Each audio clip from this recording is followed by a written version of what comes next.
নমস্কার বন্ধুরা, তোমাদের সকলকে জানাই আমার ইউটিউব চ্যানেলে অনেক অনেক স্বাগত। তো বন্ধুরা, শুরু করছি আজকের ভিডিওটি। আশা করছি যে যেখান থেকে ভিডিওটি দেখছেন সবাই ভালো আছেন। আজকে আমি তোমাদেরকে দেখাবো সঠিকভাবে কিভাবে মেশিনে তেল দিতে হয়।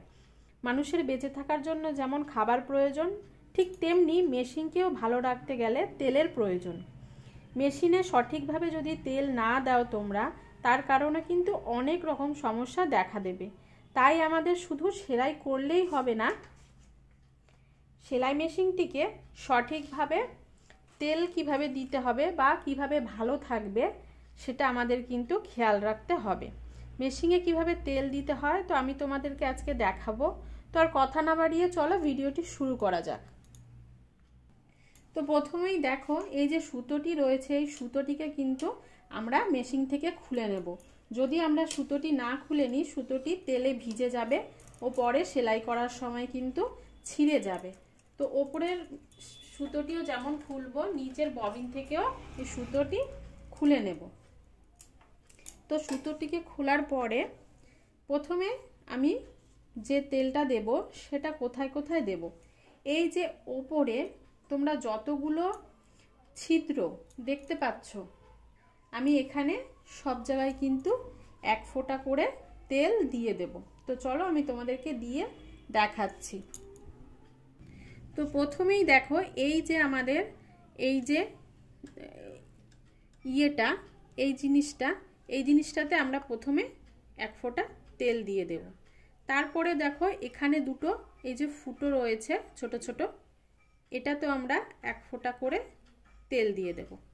তারপরে এই যে এখানে যে একটা ঢাকনা মতো রয়েছে, এটাকে সরিয়ে আমরা এখানেও তেল দিয়ে দেব। তারপরে এখানে দেখতে পাচ্ছ, এখানেও দুটো বড় বড় গর্ত মতো রয়েছে, এখানেও আমরা এক ফোঁটা করে তেল দিয়ে দেব। তার পাশেও দেখতে পাচ্ছ দুটো ছোট ছোট ছিদ্র, এখানেও এক ফোঁটা করে তেল দিয়ে দেব। তো এরপরে যে সেলাইটা যেখানে সুতোটা যায় সেইখানেও আমরা এক ফোঁটা তেল দিয়ে দেব। তো তারপরে দেখতে পাচ্ছ এই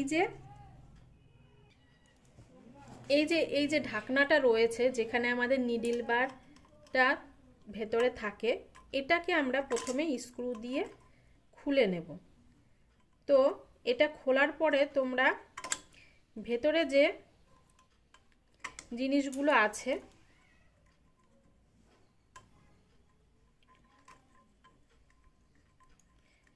তো দেখতে পাচ্ছ বন্ধুরা, এইভাবে তোমরা স্ক্রুগুলোকে খুলে নেবে।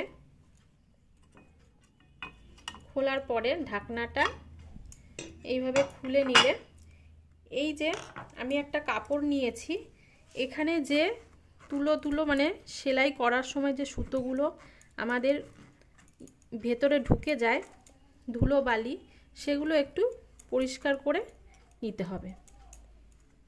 তো পরিষ্কার দেখো এইভাবে করে নেবে, তোমরা একটু মুছে নেবে। নেওয়ার পরে এই যে তোমরা এই হাতলটাকে যদি ঘোরাও, তাহলে এইগুলো দেখো, এই যে জয়েন্টগুলো ওঠানামা করছে, এই জয়েন্টগুলোতে এইভাবে আমি এটাকে ঘোরাবো।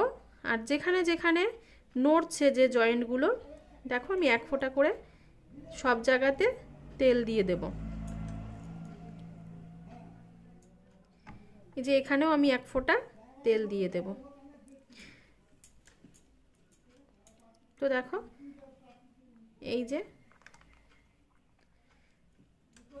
তো এখানে আমার তেল দেওয়া হয়ে গেছে। এবার আমি এটিকে লাগিয়ে নেব। তো দেখো, স্ক্রুগুলোকে এভাবে টাইট দিয়ে, ভালো করে টাইট দিয়ে নেব। আচ্ছা, তারপর যদি তোমরা লক্ষ্য করো, এই যে এখানে একটা ফুটো রয়েছে, এখানেও আমি এক ফোঁটা তেল দিয়ে দেব।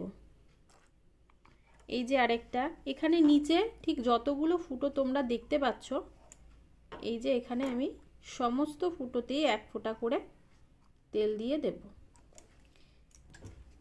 এবার এই যে তো বন্ধুরা এই যে এখানে একটি নাট রয়েছে, এই যে গোল চাকির মতো একটা রয়েছে, এটাকে একটু ঢিলা করলে এটা কিন্তু খুলে যাবে। তো এবার এটাকে যদি আমরা সরিয়ে দিই আর এই যে চাকাটাকে যদি আমরা হাত দিয়ে নড়াই তাহলে দেখবে ভেতরে অনেক কিছু নড়াচড়া করছে। তো যেই জায়গাগুলো নড়াচড়া করছে সেখানেও কিন্তু তোমরা এইভাবে তেল দিয়ে নেবে। তো বন্ধুরা তেলটা কিন্তু অবশ্যই তোমরা মেশিনে নিয়ম করে দেবে, তাহলে দেখবে তোমাদের মেশিনের অত সমস্যা থাকবে না ও মেশিনে কিন্তু সুন্দরভাবে তোমরা চালাতে পারবে। তারপরে দেখো এই যে এইখানটা আমরা যে চাকাটা যেখানে ঘুরছে সেইখানে কিন্তু আমরা এক ফোঁটা তেল দিয়ে দেব।